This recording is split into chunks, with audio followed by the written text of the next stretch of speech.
грибы. К счастью, из бактерий больше никто не добирается. Вирусам в позвоночнике скучно.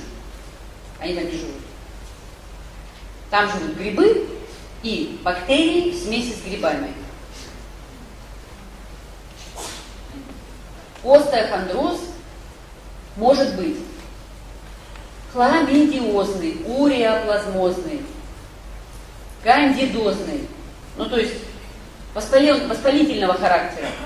Может быть чисто обменного, а может быть немножко с воспалением. Медикаменты. Посмотрели, что принимаете. Если принимаете гормоны, например, то, конечно, позвоночник постепенно отреагирует. Наследственность посмотрели. Строение костей передается по наследству. Вот, например, строение черепа. Вот глазницы, вот верхняя скуловая кость, нижняя, ну это чуть понятно было. Вот все вот эти там углы. Если у папы не поместилось 2 зуба, то у ребенка тоже не поместится 2 зуба. Потому что ребенок похож на папу.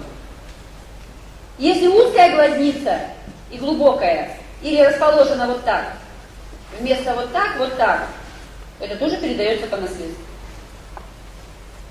Если одна глазница глубокая, а вторая не глубокая, то это тоже передастся по наследству. У папы нос в сторону, у ребенка будет нос в сторону. Это передается по генам. А мы говорим, что передается зрение. Зрение не передается. Передается строение челюстно-лицевого скелета. Потому что никакого другого строения, кроме папиного, ребенок не может получить. Поэтому зубы кривые, все это передается. И мама тоже. Ну а как же?